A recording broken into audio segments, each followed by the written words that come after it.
News Talk 610 AM and 102.1 FM. KVNU. KVNU News Time is 4:05. I'm Bill Walter with this news update brought to you by Mount Logan Laundry. 2 men were hospitalized after an explosion in their food truck. According to world-famous Yum Yum Food Truck's Facebook page, owners Ben and Brevin Pierce were in the emergency room after their fryer malfunctioned in Ogden on Friday. They said there was an explosion of flames that hit Ben and Brevin, who reported being okay, but in a lot of pain. KUTV reports the Facebook post said that Brevin received second-degree burns on his face. Ben received burns on his face, arms, hands, and body. One other person was on the truck but was able to escape the flames. The incident comes just months after the community came together to support the business when it was targeted by racist vandalism over the summer. Following the vandalism incident in June, the Filipino-inspired food truck business received help redesigning their truck with a donated design from a local graphics company. KVNU News Time is 4:06. KVNU weather for tonight, mostly cloudy, rain and snow this evening before 11 o'clock tonight. As far as snow accumulation, less than half an inch expected. Overnight low tonight in the low 30s. Slight chance of rain and snow early tomorrow morning, then a slight chance of snow between 8 and 11 tomorrow. Cloudy, high temperature in the lower 40s. We've been in the 30s today. It's been to 39. It's 38 right now at KVNU. KVNU weather brought to you by Maple Creek Ranch. They feature breathtaking canyon views and opportunities for real estate development. 2.5-acre lots are now available. Visit maplecreekranch.net. That's maplecreekranch.net. Is your family visiting for the holidays, or are they already here? Well, they have laundry to do using your machines, and it'll take away hours from your family time. We'll send them to Mount Logan Laundry with the large 55 and 80-pound washers and dryers that dry 30% faster. They'll find clean, comfortable environment with free Wi-Fi internet and drop-off service, and they'll be back in no time. Recommend Mount Logan Laundry. They're at 5th East and 9th North in Logan, or in Brigham City on the corner of 1st East and 7th South. Mount Logan Laundry, the cleanest spot in town. KVNU News Time is 4:07. It's been somewhat of a tumultuous year for Utah Democrats with the announcement of resignation from the sitting party chairman at the time, Jeff Merchant. A special election recently took place for a party chair, which is an important role, mainly because they can help set an agenda for how the party moves forward into a coming election year. On KVNU's For the People program this past Friday, the newly elected Democratic Party chair, Diane Lewis, said her background is labor, as she was the business manager of a trades union for about 11 years in Utah and was a union member for 21 years. That's when I saw for my own, from working with the laborers union, how important the political realm is. So during my career, I decided to run for office. I lived in West Jordan at the time, and I ran for House District 43. And that was in 2014, and that was a pretty rough year, as you know. Sure. We didn't get a lot of people out to vote that year. But with that experience, she caught the political bug. Recently, the Utah legislature undertook redistricting, and Democrats seem to lose ground, and that can be a challenge. It is, but you know what I've seen, and in the last couple of weeks, is after those maps were, approved and sent out, we have had a lot of calls, and it seems that we've kind of activated the Democratic Party. Lewis said people have called them asking what they can do in their county chairs and county parties in Utah's 29 counties, and she says they're excited to get going. And a Utah man has been released from the hospital and booked into jail following a November shootout with police that left an officer seriously wounded. The 29-year-old suspect was shot multiple times after he allegedly opened fire at officers, according to the Salt Lake Tribune. He was booked into the Salt Lake County Jail on Saturday on suspicion of multiple felonies from the November 26th shootout. Police said they were following up on a stolen vehicle case when they entered a home and encountered the suspect, who was holding a gun. A shootout ensued in which a South Jordan police officer was injured with a severed femoral artery and shattered femur. KBNU News Time is 4:10. For more details on these and other stories, visit CashValleyDaily.com. As our world changes, we'll keep you up to date with the latest information. News Talk KVNU 102 FM 610 AM. I'm Larry Gelwigs, the getaway guru for Morris Columbus Travel and Royal Caribbean Cruise Line. Cruise the Mexican Riviera aboard the Navigator of the Seas, sailing round trip from LA to Cabo, Mazatlan, and Puerto Vallarta with 30% off all guests, plus an additional savings of up to $350. For the best travel deals on the planet, call Morris Columbus Travel. Come on and get away, Morris Columbus. When the bills from your accident pile up, it's time for you to consider professional legal counsel. Get the Berenson and Caldwell. My dad was in a car accident. He was rear-ended by a work truck. He sustained some pretty bad injuries. What we didn't know at the time was that he also had sustained a traumatic brain injury, and it really affected his personality. You know, if he had just had an MRI, if he'd had someone pushing him to get checked out, make him feel confident that he wasn't going to end up going bankrupt with medical debt. Visit BerensonLaw.com to instantly connect and receive a free case review of your injury. BerensonLaw.com. The possibility of lung cancer can be pretty scary, especially if you're one of approximately 8 million current or former smokers at high risk. That's why SaveByTheScan.org wants you to know that now there's a breakthrough low-dose CT scan that can detect lung cancer early, and it only takes 60 seconds. You stop smoking, now start screening.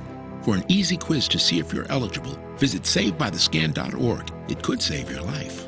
SaveByTheScan.org is brought to you by the American Lung Association's Lung Force Initiative and the Ad Council. For the people. We are waiting with bated breath for news from the Cash Republican Party meeting an executive committee tonight. With Jason Williams. And I'm really excited about this next segment. We have two guests here in studio. We're going to talk about something that we've talked about many times here on the show, but from a bit of a different angle. Weekday afternoons from 4 till 6 on News Talk KVNU, 610 AM and 102 FM.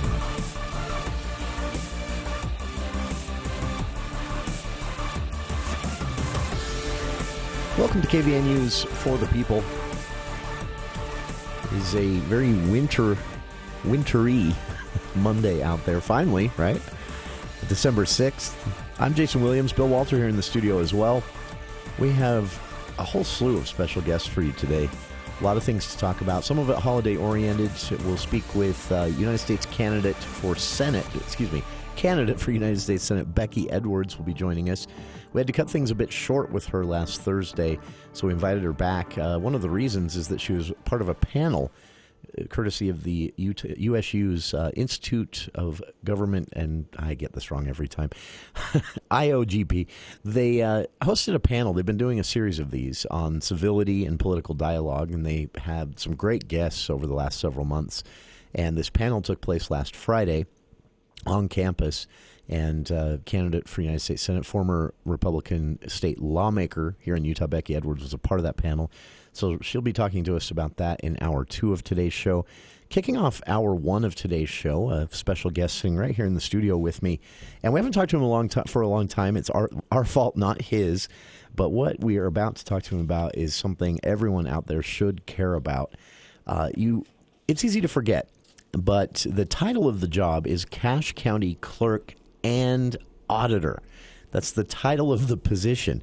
We've talked on the show many times about what we've learned about state government from the work of State Auditor John Dougal, who came into that office and just hit the ground running and hasn't let up since. And personally, I believe audits are a great way to find out what your government is doing and how they're doing it. It's a matter of transparency, but it keeps everybody on their toes that the rules are being followed. Well, since being elected to the position last year, Cache County Clerk and Auditor Jess Bradfield, our guest here in studio, has been extremely busy.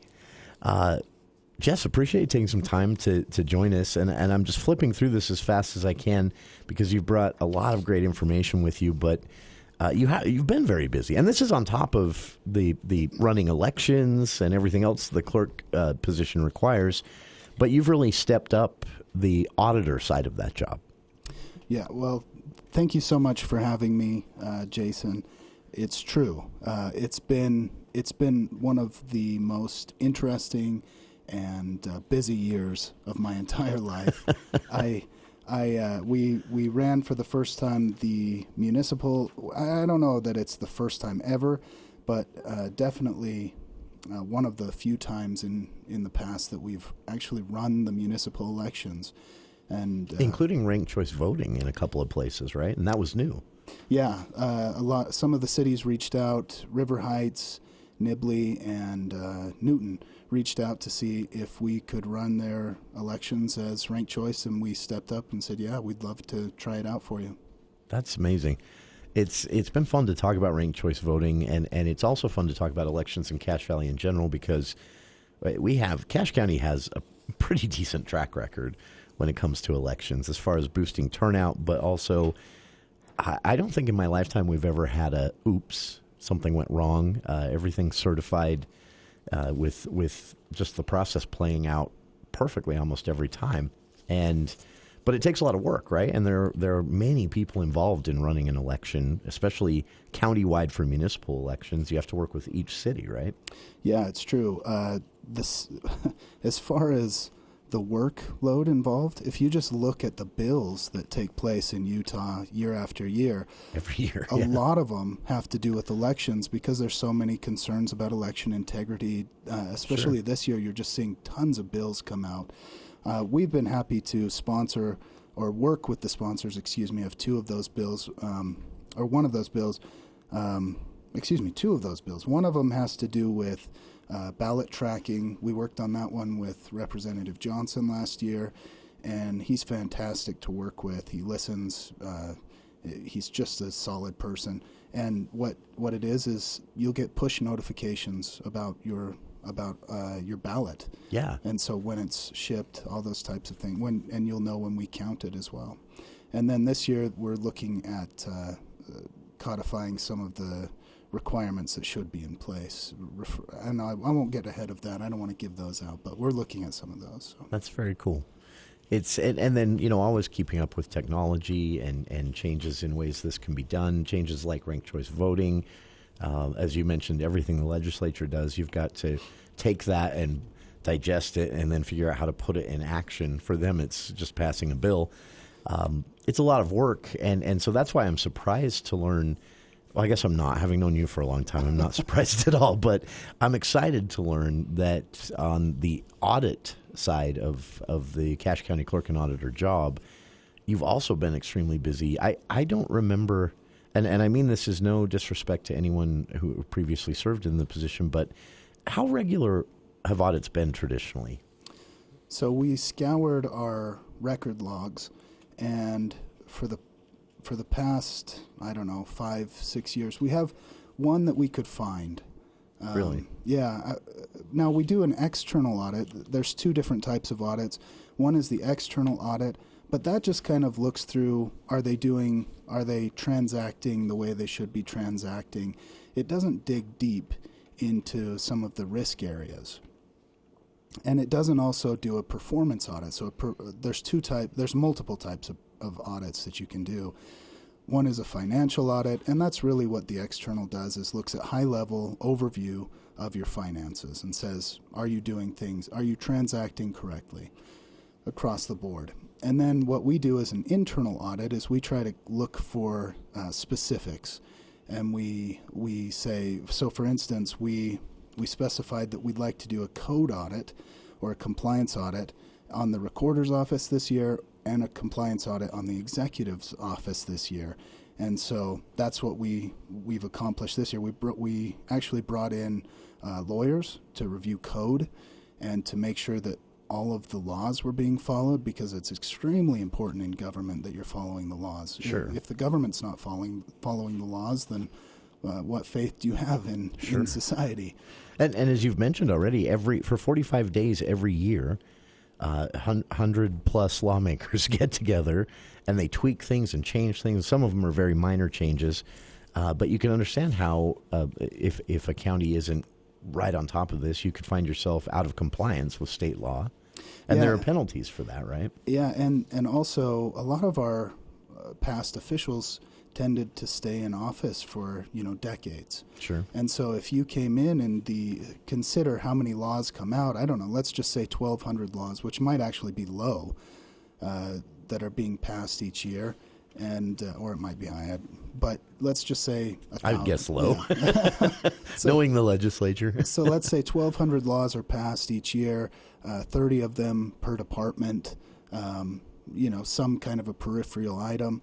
And if you were in office from, let's just say, like 1975, 1980, think about how much your office has changed over the years related to code. And so it's extremely important. And if you just consider items like elections, how much that changes year to year, I welcome. In fact, my office had a visit from the Department of Homeland Security. We asked for a external audit on our department to examine our security. Oh, sure. And so we brought in the Department of Homeland Security, and they performed a full audit on us. I welcome audits personally, and I want, my goal is to make sure that we're doing everything by the book when it comes to the audits, and also that people feel like there's no targeting, there's no Sure. It's not like Jess Bradfield is going into the office and auditing all of his enemies. What happens is I oversee the audits generally, but we had lawyers for these code audits, and then we're going to be doing later this year. We're going to be doing audits on our finances for the county internally. Wow. And so we're bringing in CPAs. That's going to be fascinating. Yeah, we're bringing in CPAs. We're bringing in people who are certified in fraud, waste, and abuse auditing. And so you're going to see a lot more audits. By the end of this year, we're hoping to get through another 2.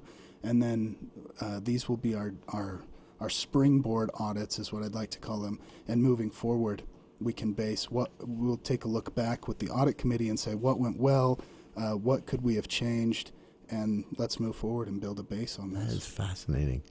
We'll be talking about some of the audits conducted in more detail here, but before we go to the first break, Jess, I have to ask, have you spoken with, at any point, State Auditor John Dougal? Because this has to have put you in his you're getting a Christmas card from the state auditor.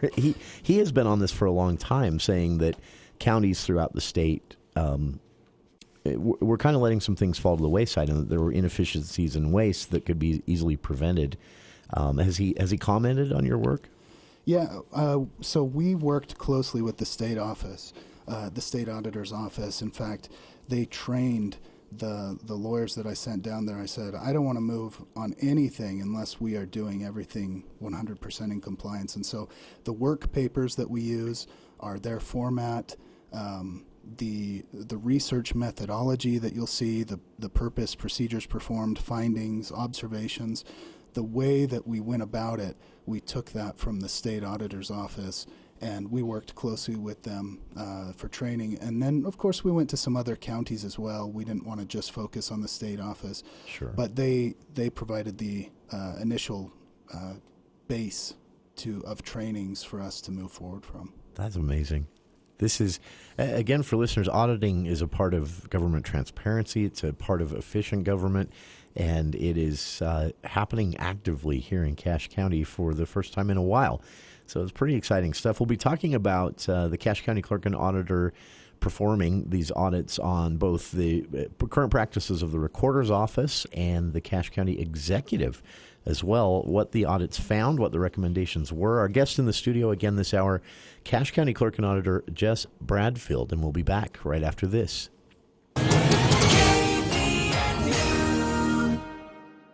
NMLS 1817019. Want the lowest mortgage rate?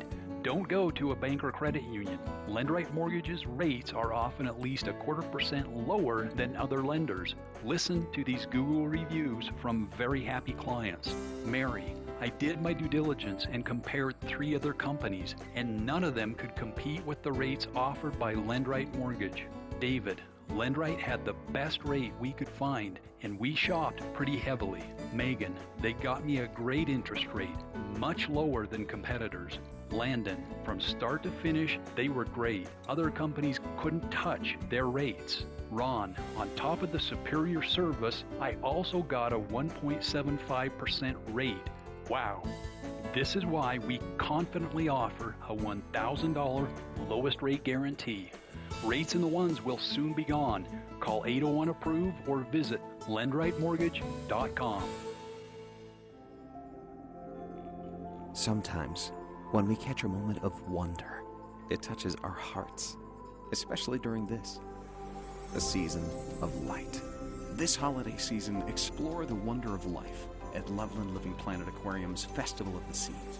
Discover a world of magic with seasonal treats, spectacular scenes, and a seaside Santa at Loveland Living Planet Aquarium.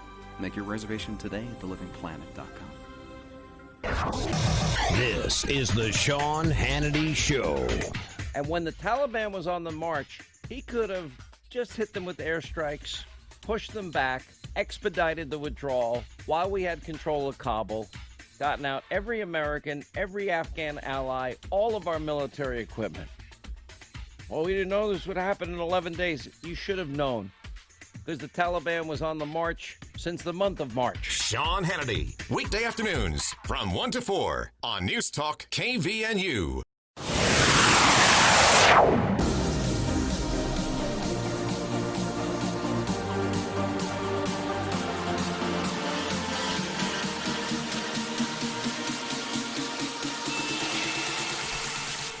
Welcome back to KVNU's For the People.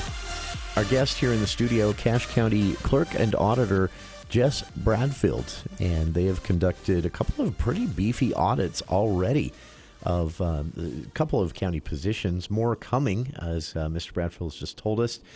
This is where the rubber meets the road, in my opinion, when it comes to government transparency. Audits can be controversial because people and departments don't, and positions, they don't like to be audited, and oftentimes they respond to this negatively. You know, why are you attacking me? But audits are a part of the process, and it's a part of making sure that things are as efficient and that all as possible, and that all I's are dotted, T's are crossed. And they haven't been happening for quite a while, not as regularly as they should have, as State Auditor John Dougal told us right here in the studio a year ago. So happy to announce that things have changed, and now we can dig into some of these. This is fascinating. I know this isn't a great place to start. Let me start at a slightly different place, and it kind of leads into this. Okay. Is first off, I want people to know I learned my lesson on this when I present my audits. The first thing I want to say is the fraud risk assessment that we do each year has Cache County rated very low for fraud. Very good. And then the second thing is that the external audit that's performed on our finances each year rated us with no findings financially, which is just outstanding. That's actually impressive, because you wouldn't be surprised to find at least one or two recommendations of this or that could be a little more above board. And there's observations of things like, hey, you may want to consider this, you may want to consider that, and it's all publicly available. You can take a look at it, actually. Sure. So if you wanted to look at it, you can actually see it. You can see it on our website if you go to cachecounty.org/clerk. That's right. And then click on internal audits.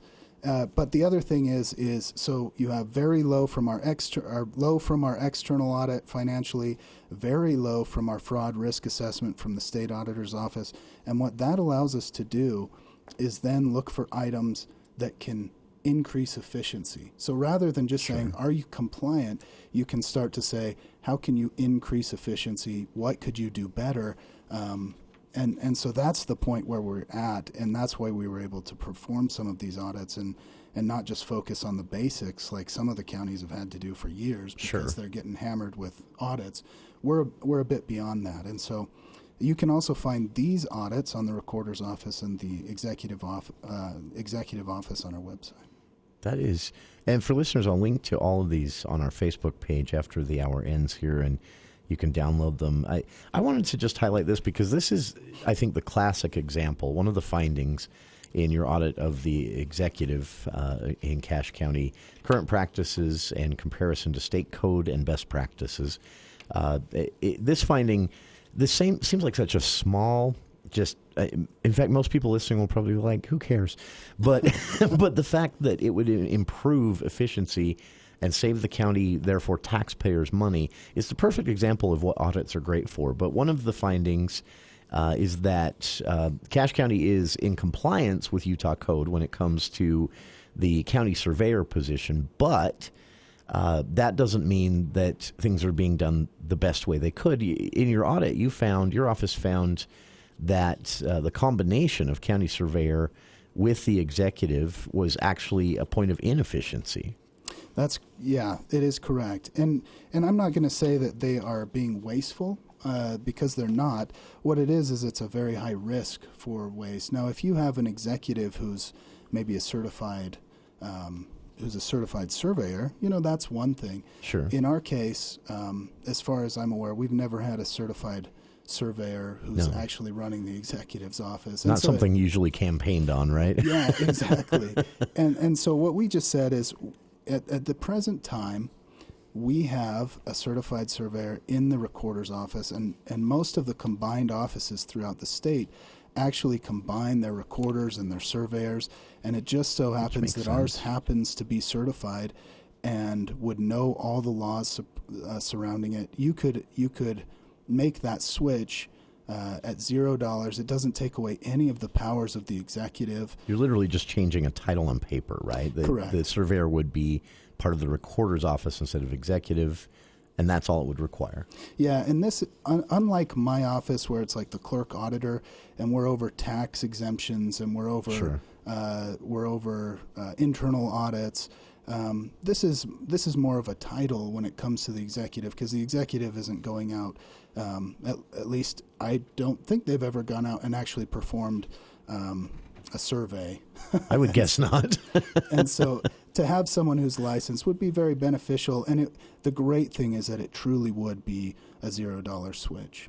That is, and it's such an easy thing to do, and also kind of makes sense with the surveying being in that recorder's office. But again, it's the greatest example of how, an audit can find this little technicality, basically, that changing would reduce some red tape, save the county time, save taxpayer dollars. The same audit you also found, or let's see, is this in the recommendations or the findings? I don't know if I've skipped ahead here.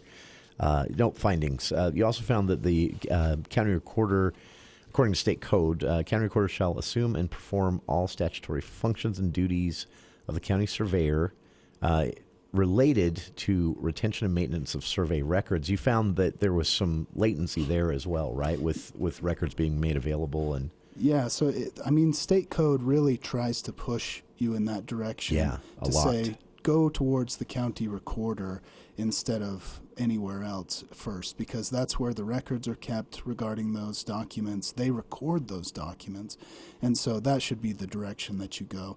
And we've highlighted all of that in our findings to demonstrate how we came upon those recommendations. And the state has been clear enough, even though, again, state code allows what's happening right now in Cache County, which is the surveyor being part of the county executive. The intent of the legislature is pretty clear in that in state code, they actually say that the county recorder's office will supply everything the surveyor needs to do their job. So the state code, as intent of lawmakers, is pretty clear on that. It is. That the recorder or surveyor should be a part of the recorder's office. This is why I love audits. And again, this isn't saying someone wasn't doing their job or that there's some, scheme or conspiracy behind all this. It's just, we could speculate all day, but something that was maybe done decades ago for a specific reason, and then there's just been no reason to change it. That's the whole point of an audit, right? Exactly. And in this case, what happened is you had a county surveyor who actually retired, and they decided that to save some of the financial costs associated with a dedicated office of one person. You can see how that's expensive. Sure. they decided to combine that office with someone else. And so that's, which is somewhat similar to my situation. We have a combined office. Although Sure. I have individuals under me, it's always been bigger than that. This was an office of one, and so it made sense where they could have a third party actually perform those duties, but the Makes title would sense. go to someone else.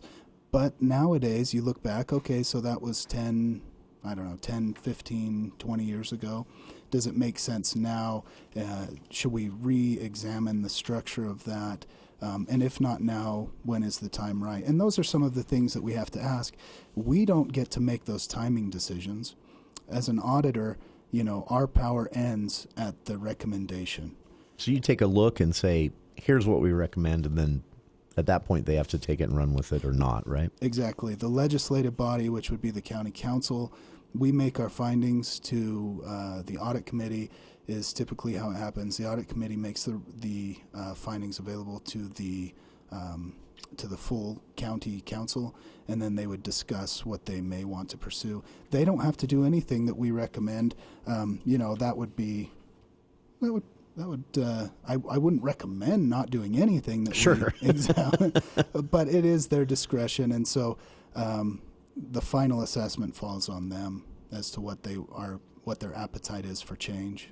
That is a fascinating look inside county government. And again, these audits are so useful for understanding, often, as the example we've just discussed here, minor changes that can be made to make things more efficient, cost less money, and sometimes just make more sense. This was only one of the findings and observations in the county executive audit that the clerk and auditor's office has done. And then they also have performed an audit on the recorder's office itself. We'll talk about both of those in greater detail. If you have a question, by the way, 753-5868. Our guest in the studio here, Cache County Clerk and Auditor Jess Bradfield, and we'll be back right after this quick look at the news with KVNU's Bill Walter. Thank you, Jason. KVNU News Time is 4:37. News brought to you by Northern Steel Buildings.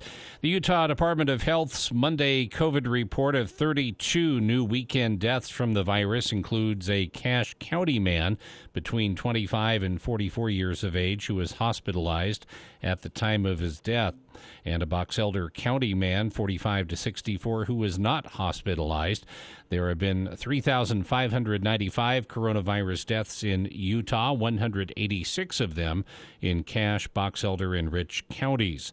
Today's update also includes 3,457 new positive cases from the weekend, which is an average of 1,152 cases each day of the weekend. With 1.83 million Utahns fully vaccinated, over 56% of the state's population is fully immunized. There were 17,425 vaccinated during the weekend. Since Friday, the Bear River Health Department found 98 new COVID cases in the state's three northern counties. The district's total case count grew to 33,839. and there are now 32,637 considered recovered. A 36-year-old Salt Lake City man has pleaded guilty to molesting a Smithfield boy earlier this year. Robert G. DeGray accepted a plea deal to an amended charge. DeGray appeared for a virtual hearing in First District Court this morning. He pleaded guilty to one count of attempted forcible sexual abuse, a third-degree felony. In June, Smithfield City police officers received a report of the incident. The teenage boy disclosed during a forensic interview that DeGray, a relative, had touched him inappropriately. The teenager's mother later contacted DeGray during a recorded phone call. During the conversation, DeGray admitted to molesting the victim.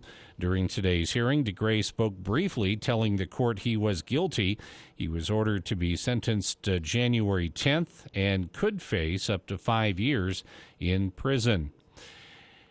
KVNU News Time is 4:39. Santa's sleigh carries lots of toys for girls and boys, but it's not quite big enough to fit a real building. Northern Steel Buildings can build you that custom building you've always wanted in a timely fashion. They specialize in custom buildings from commercial, industry, warehousing, shop, agriculture, and aviation that's built to last. Schedule a free consultation at northernsteelbuilding.com. That's northernsteelbuilding.com, or call them at 435-677-7300. That's 677-7300. Value from concept to construction. KVNU weather for tonight, cloudy with snow likely and a chance of rain this evening, then a slight chance of rain and snow after midnight. Little or no accumulation, low around 30, and then just mostly cloudy Tuesday, high temperature in the low 40s. And then on Wednesday, partly sunny, mid-40s, rain likely Wednesday night, then rain and snow likely after midnight, and then snow likely on Thursday. It's been to 39. It's 35 right now at KVNU. KVNU weather brought to you by Roof Rescue. Most of us don't think about our roofs until we see shingles on the ground or water drips through the ceiling. Keep your roof in tip-top shape by working with Roof Rescue. They'll take the time to assess, explain, and work out financial obligations with your insurance. Roof Rescue, providing watertight peace of mind. For more details on these and other stories, visit CashValleyDaily.com. Let's check Wall Street now with Edward Jones. This is financial advisor Clayton McMurdy from Edward Jones, bringing you the closing financial market report for Monday, December 6th. Stocks were higher today despite growing Omicron variant case counts in the U.S., with investors betting an economic reopening will continue to take shape regardless of the new variant's pace of infection. Technology shares underperformed on news that the Fed will likely reduce its asset buying program even more to twice the previous rate. European shares rose while Asian shares were lower, and Bitcoin fell more than 17% in the 24 hours from Saturday to Sunday, but was slightly higher today, resting at just over 49,000. In equity markets today, the Dow was up 647 points at 35,227. NASDAQ was up 140 points at 15,225. And the S&P was up 53 points at 4,592. In bond markets, the current 10-year Treasury yield is at 1.44%. And in commodity markets, the price of crude oil was up $3.59 at $69.85. And the spot price of gold was down $4 at $1,780.20. In stocks of local interest, Apple was up $3.48 at $165.32. Autoliv up $1.14 at $99.23. Campbell Soup up 17 cents at 41.30. GE up $3.24 at 96.01. Home Depot up $7.89 at 415.70. Lowe's up $2.49 at 251.18. Nucor was down 26 cents at 110.24. Procter & Gamble up $2.27 at 152.15. R.R. Donnelley was down 28 cents at 10.45. Thermo Fisher was down $13.86 at $622.25. Wells Fargo up $1.06 at $48.81. Walmart up $1.49 at $139 even. And Zions was up $1.96 at $63.87. This has been today's financial market report brought to you by Clayton McMurdy of Edward Jones, member SIPC, serving individual investors with personalized attention and long-term financial advice at 1309 North Main Street in Logan. If you'd like any additional information, please contact me at 435-753-0537 or visit any of our 7 branches here in Cache Valley. Commentary can also be located on our website at edwardjones.com. Hey, it's Al Lewis. We all know buttons make our lives easier, but if you have sleep apnea and can't use CPAP, did you know there's a button that can help you go from this to this? It's called Inspire. It's a small device that works inside your body with just the click of a remote. That's right, a button. If you struggle with CPAP, great sleep awaits at InspireSleep.com. Inspire. Sleep apnea innovation. No mask, no hose, just sleep. Inspire is not for everyone. Talk to your doctor to see if it's right for you. And review important safety information at InspireSleep.com. Advanced Heating and AC, the gold medal winner in the Best of Northern Utah, is teaming up with Carrier Heating and Cooling. Carrier provides you with the best furnace units available. And now is the best time to buy a new unit before the weather turns Cache Valley cold. Financing options are available. Turn to the experts at Advanced Heating and AC and Carrier. Advanced Heating and Air Conditioning at 752-7272. Stop by at their showroom west of DI. Online, advancedheating-ac.com.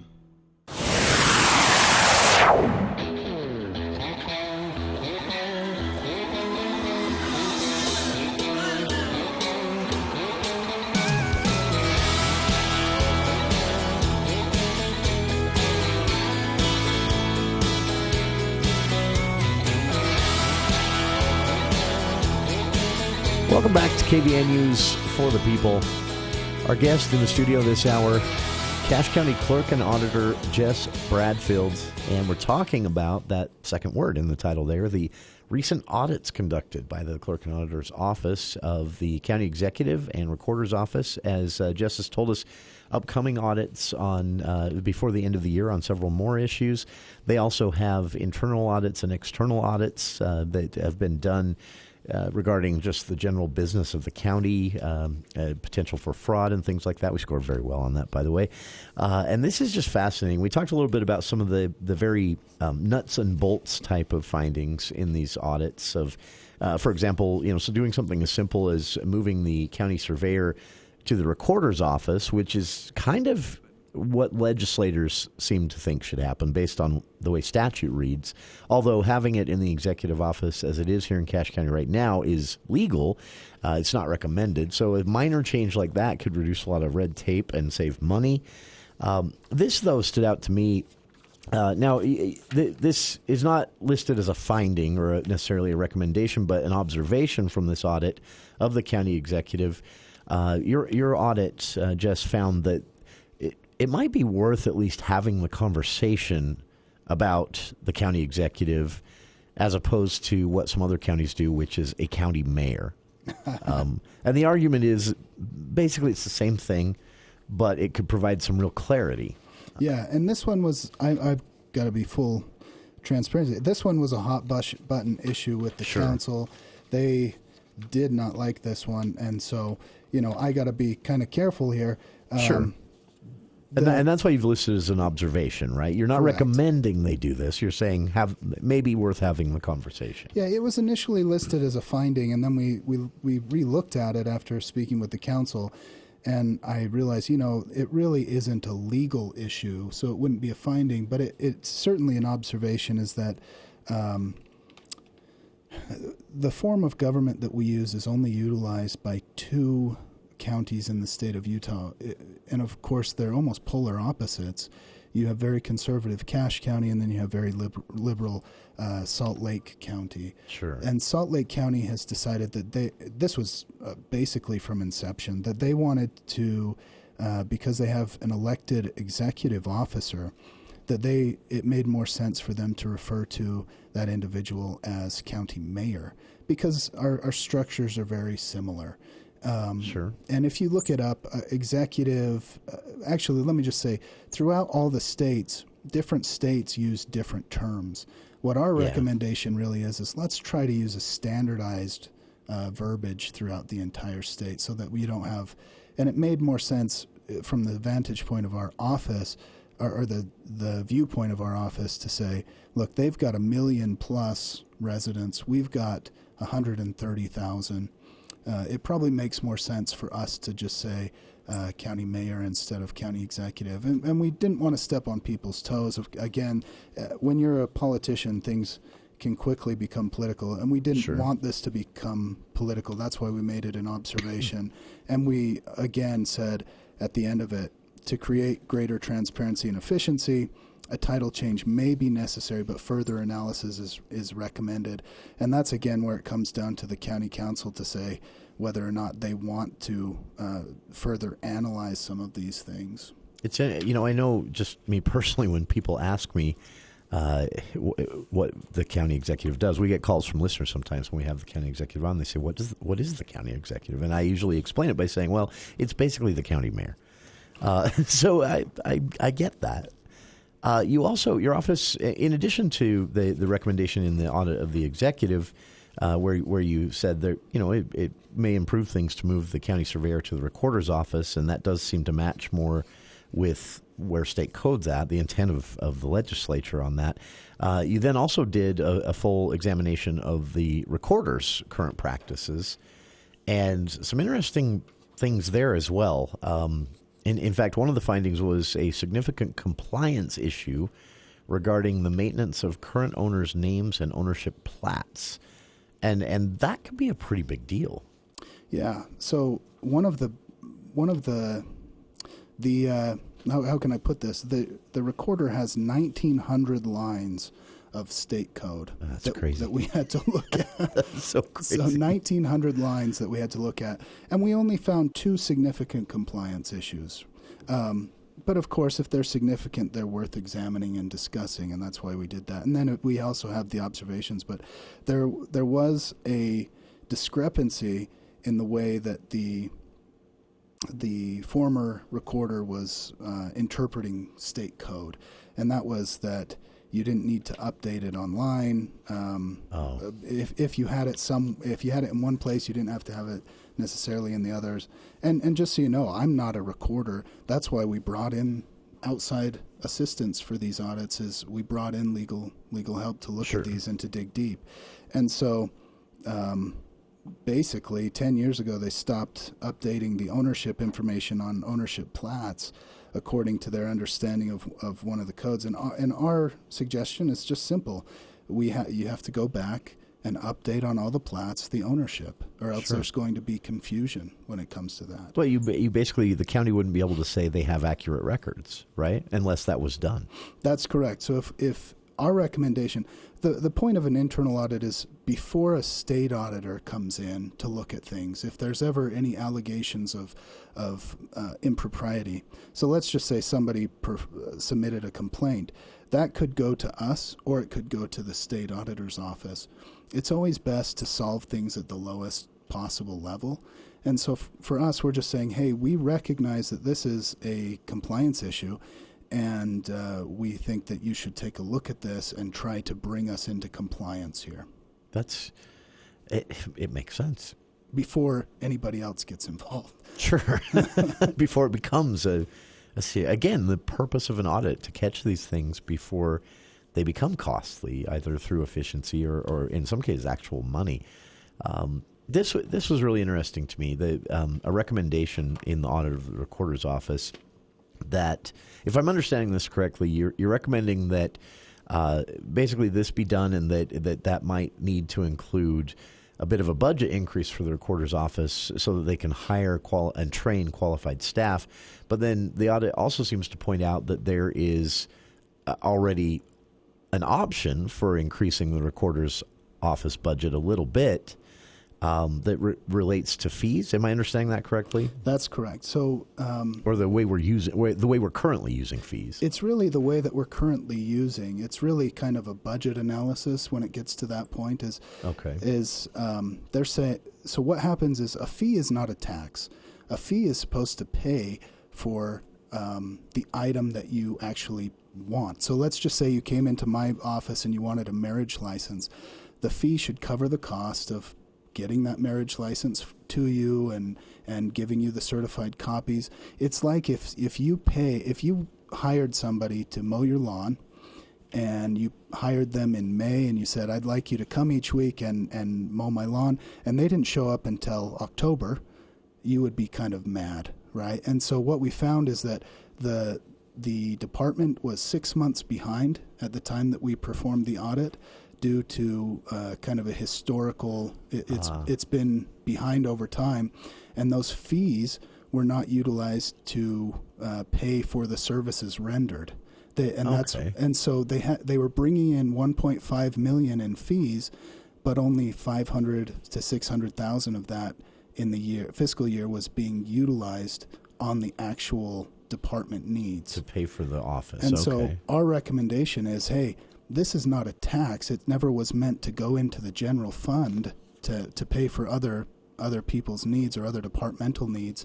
It was definitely made to support the recorder's office, and that money, if the recorder says that they need additional staff, or if they need to bring in contractors, then that's what the money should be spent on. And if you have to, then you need to because that money was being utilized elsewhere, that $1 million, then that revenue source should be examined. Do we need to examine our property taxes? Because really you should never have had that there in the first place.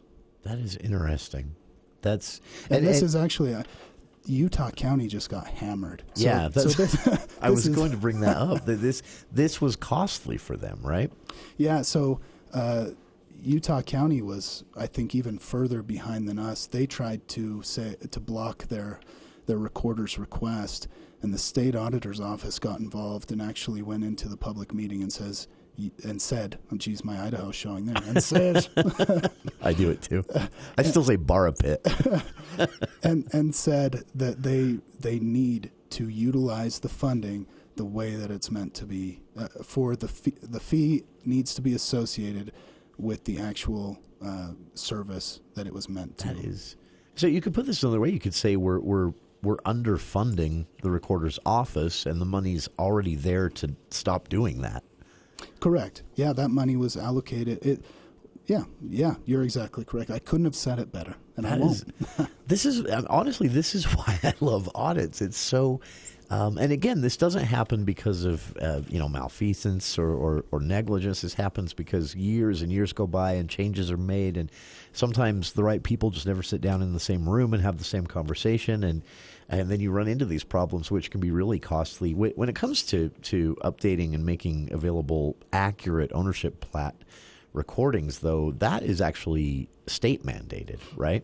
I mean that's a statute that says the county has to do this. That's correct. So that's one of their most important things, right? Is making sure that the ownership of the plat is recorded and publicly available, so that people can access that information, and so that you can.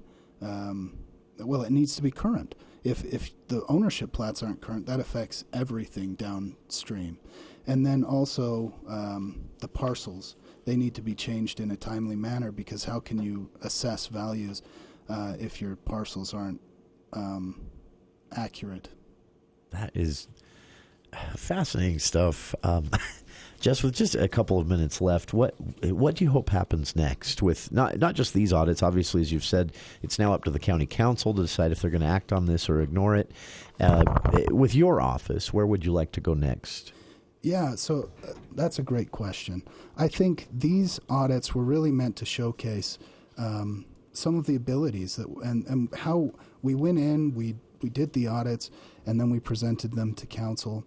And I can tell you, and you know David Zook as well as I do. Sure. They felt like we went in with good intentions. I want people in the county to know that as long as I'm not forced to go into their office with an audit that comes from an accusation of fraud, waste, or abuse, or if we have determinations where we have to go into their office, these are really meant to keep them out of risk. Sure. It lessens their risk if we go in. And so far, they've been well received. People have actually volunteered. Other departments have said, look, we're willing to have you come in and take a look at our office. We saw what you did. We thought that they were well done. And obviously, it's not like we said, we need these people out of office. No, actually, on the contrary, they're doing a great job. There's a couple of areas that we can improve in. And who doesn't want to know how their office can be improved? Sure. And so that's really what we're out to do. And I want the public to know, if they have any ideas, if they identify an area that's not that doesn't have a lot of clarity, come talk with me and give me some suggestions on what you would like audited. Man, it's great stuff. I'm not saying that we're going to just willy-nilly do audits, but if it seems like, hey, there's not clarity in an area, let's talk. It's fascinating stuff. I'm so glad this is happening in Cache Valley, and I hope you get the support you need to keep doing it. And I hope you get a nice Christmas card from the state auditor, because I know John Dougal has been on this for a while. He's got to be happy at what's happening in Cache County now. Very cool stuff. Again, for listeners, you can download these audits at the county website, just cashcounty.org/clerk, and I've linked to them all on our Facebook page as well. Our guest has been Cache County Clerk and Auditor Jess Bradfield. And Jess, appreciate taking the time. Listeners, appreciate you tuning in. On the other side, United States candidate for United States Senate Becky Edwards was recently a part of a panel at Utah State University. She'll be our guest. Kicking off Hour 2 right after this here on KVNU Logan. At Winco, we're working to save you money. Big savings on top quality meat, produce, seafood, and deli. Bakery fresh breads, cakes, and cookies made daily in store. Low prices on top quality national brands and thousands of our own private label. In every aisle, every department, every day. Now open in Logan at 1341 North Main Street. News Talk KVNU, Logan, 610 AM and 102.1 FM. The power of information.